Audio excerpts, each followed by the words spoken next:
When does free speech cross the line into dangerous speculation? The Federal Communications Commission, FCC, is stirring controversy after its chairman, Brendan Carr, warned ABC about a joke made by late-night host Jimmy Kimmel regarding the assassination of conservative commentator Charlie Kirk.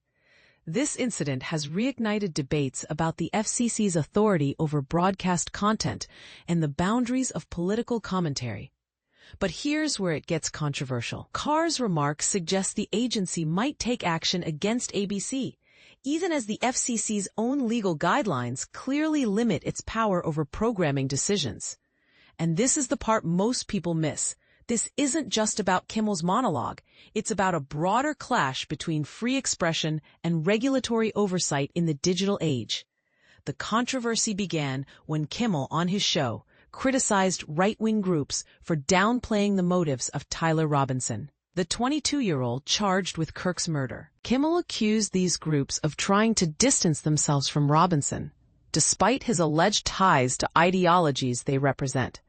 Meanwhile, prosecutors reveal that Robinson's mother described him as someone who had grown more politically progressive, advocating for LGBTQ+ rights, while his father recordedly asked him why he committed the crime.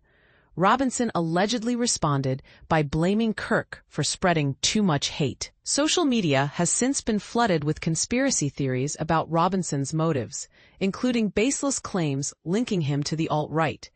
Carr, however, has taken a harsh stance against Kimmel's remarks, calling them some of the sickest conduct possible on a podcast. He hinted at potential FCC intervention, stating, "There are avenues here for the FCC.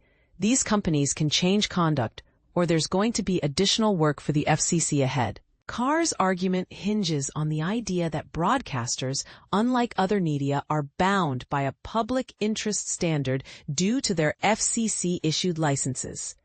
But not everyone agrees. Ana Gomez, the lone Democratic FCC commissioner, pushed back fiercely. She warned on social media that using this case to justify censorship would set a dangerous precedent. An inexcusable act of political violence must never be exploited as justification for broader censorship, she wrote. This administration is increasingly using government power to suppress lawful expression, not because it glorifies violence, but because it challenges those in power. The FCC's own website, however, contradicts Carr's claims. It explicitly states that the agency cannot censor broadcast content, citing the Communications Act's protection of free speech. The FCC argues that its role is to encourage counter-speech rather than suppress it, ensuring diverse opinions, even offensive ones, are heard. Yet exceptions exist, such as rules against indecency or obscenity. Investigations typically follow complaints, and groups like the Center for American Rights have long filed cases over perceived media bias. Carr's ongoing probe into CBS News' handling of an interview with Vice President Kamala Harris highlights this trend. Critics argue the FCC is overreaching. Ari Cohn of the Foundation for Individual Rights and Expression stated, "The FCC has no authority to control what a late-night host can say.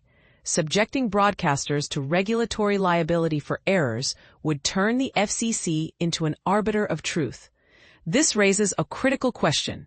Should late-night hosts face FCC scrutiny for their political commentary, even if it proves inaccurate later? Or does this risk chilling free speech in the name of accountability? As the debate unfolds, one thing is clear. The line between protected speech and regulatory overreach is blurring. Will the FCC's actions protect the public interest or undermine the very freedoms it claims to uphold?